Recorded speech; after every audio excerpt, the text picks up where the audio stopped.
Eu quero colocar aqui para você um tema que é típico da esquerda identitária e que é extremamente problemático. Olha só, notícia recente também, governadora petista sancionou lei que estabelece cotas para trans. Fátima Bezerra em empresas. Medida vale para companhias que recebem incentivos fiscais do Rio Grande do Norte ou possuem convênios com o governo do estado. E é sempre assim. Eles sempre usam a marra pública, a marra com o Estado. Eu te dou o dinheiro, mas você me dá uma contrapartida. E daí tem muita gente que fala, tá, mas qual que é o problema disso? Qual que é o problema de criar uma cota? Aí eu queria jogar essa bola para você, professor. Por que que isso é tão problemático e tão nefasto para a liberdade econômica e também para o nosso ambiente social e cultural?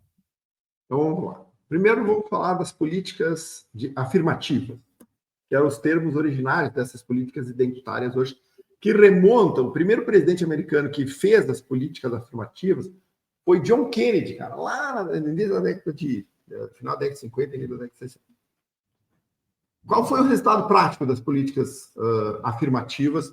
E lá era para reduzir o gap, né, de renda entre negros e brancos nos Estados Unidos, certo?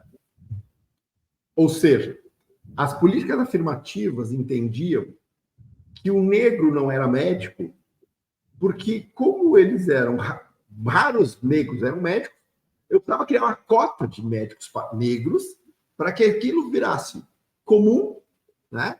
E incentivasse outros negros a irem ou se tornarem médicos. Tá? Então, e assim a gente fazer com piloto. Essa é a ideia. Na prática, ela não funcionou, porque ela talvez não tenha atacado as causas efetivas dos problemas sociais que afligem negros e brancos de maneira diferente. Né? Sei lá, no caso, especificamente, e aí, só para nós falar aqui, dessas políticas afirmativas que o jurista Estado foi ruim, a gente foi alastrando para outras minorias, sempre com a mesma ideia.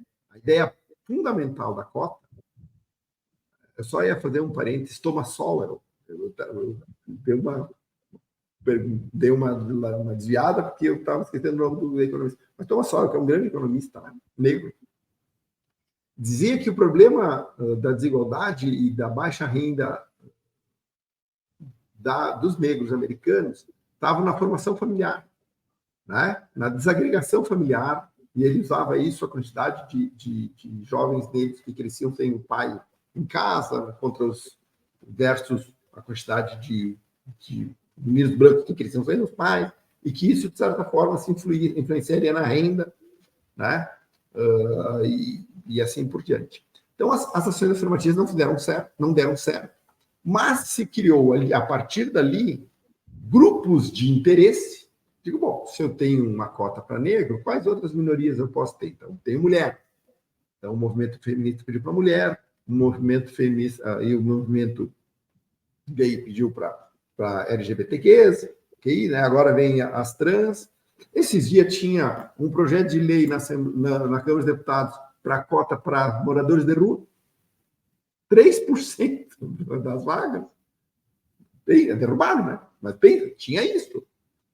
Então, quando o Estado começa a intervir nesse tipo de decisão privada, tu acaba criando um incentivo para que essas minorias acabem aumentando e cada vez abocanhando uma participação maior dessas cotas. Na prática, isso distorce, inclusive, a eficiência econômica, que no frigir dos ovos é aquela que garante padrão de vida bom para todo mundo. Negros, brancos, gays, lésbicas, qualquer tipo de cidadão. Né? Porque a economia ela não tem esse viés sim, preconceituoso. A economia ela é democrática.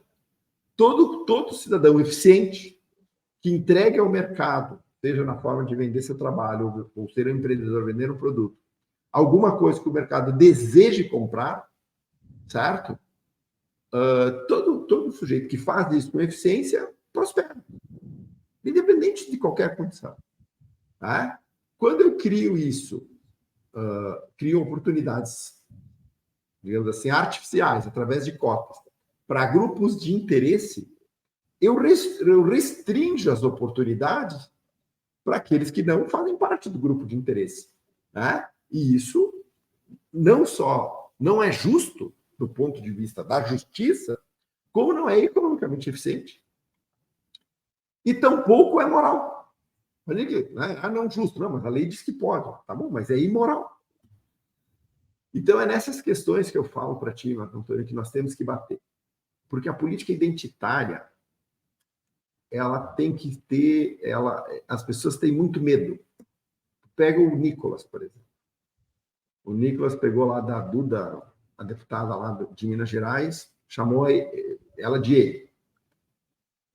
Ganhou em primeira instância, perdeu em segunda, indenização de 30 mil.